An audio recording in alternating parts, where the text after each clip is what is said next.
Hey guys, Manoj Agarwal here. So yesterday I was watching Warren Buffett. Warren Buffett, world's greatest investor, and he has his flagship company, Berkshire. I can't even pronounce it, Hathaway, and he has this quarterly meetings updating his investors, and it's worth watching. Generally it's not available, but this time it's available because it was virtual. You should watch it. But the main takeaway from that meeting was that, first of all, Warren Buffett has sold all his airline stocks. So what does that mean for you? That's what I'm going to talk about in this video.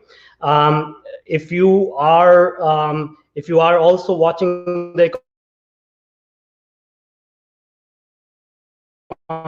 trying to understand actions and comments, please drop them below, and we can have a discussion around that. So coming back to Warren Buffett. So Warren Buffett, of course, the world's most successful investor, and he invests in companies for a long term. So he holds on to the companies for decades.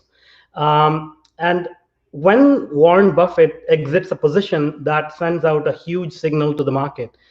So you will notice when you go through his speech to his investors, he's the entire time basically, he went through like a historical lesson on why you should not bet against America, because the arguments that he put forward were America is a very young country, 250 years.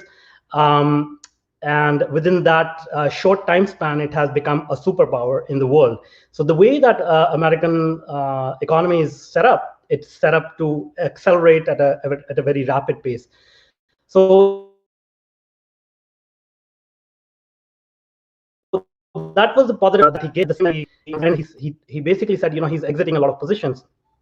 So things like transportation, hospitality, things like airlines, shipping lines, these are leading indicators of economies, because as you can imagine, when business is booming, people need to travel, people need to ship goods, people need to stay in hotels. But if people like Warren Buffett, they see that the economy is not going to be doing well, and hence airlines are not going to be getting as many passengers, they are exiting those positions. So he's making a financial decision based on what he's looking at. But what does it mean to you and me and everybody around us?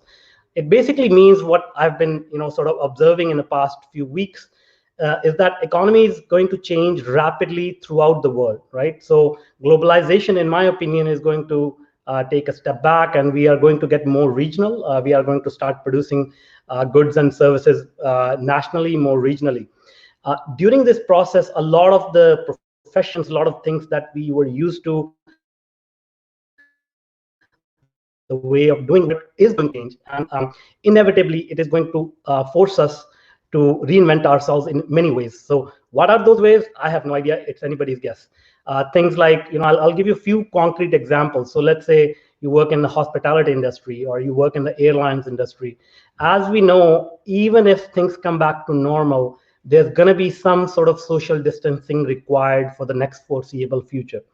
And with that, let's say you are running a hotel, you're running an airline. So due to regulations, you have to reduce your capacity by 50%, because now you have to create space between your customers. Now, when you are forced to do that, the financial models based on which you started the business don't make sense anymore, because the debt, the expenses, the airline ticket price, the hospital, the hotel room expenses, all those were based on a certain financial model. You have debt, you have maintenance, you have mortgages, you have all these expenses as a business, so that you can price that service a little bit higher than what your accumulated cost is, and then you can make a profit.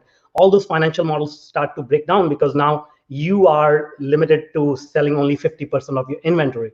So as we are going through these transitions, these giant companies will need to reinvent themselves, and that's what Warren Buffett's actions, they are telling us that economy is going to change in a drastic manner, right? So are you willing to wait until this thing fully unfolds, and you find out that whatever skills that you had may or may not be applicable in the new world, or they may be applicable but not in the right industry. Maybe you have to reinvent and go into a different industry. So all these indicators are pointing towards rapid and profound shifts in the economies, which will force all of us, most of us, to reinvent ourselves. So my urge to you is start looking what around, what are people going through, what are businesses going through, what kind of problems they are facing, what kind of sectors are going to be affected by these rapid changes, right? Healthcare is, of course, is going to be the #1 sector for the foreseeable future. Hospitality may not be as favorable, right? So as you observe these events in the world economy, you should really consider where you are right now in the whatever you were doing pre-COVID. How can you take those skills and apply them to the new world? Because this is a new world, irrespective of what everybody says. I don't think we are going back to normal. Like, the new normal is going to be very, very different.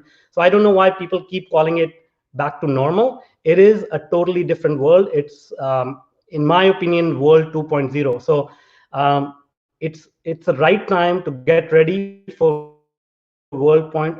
It's the right time to start to reinvent yourself. It's not advisable to keep sitting, analyzing, observing. It is time to take action. Imperfect action is better than perfection. So start taking action. Start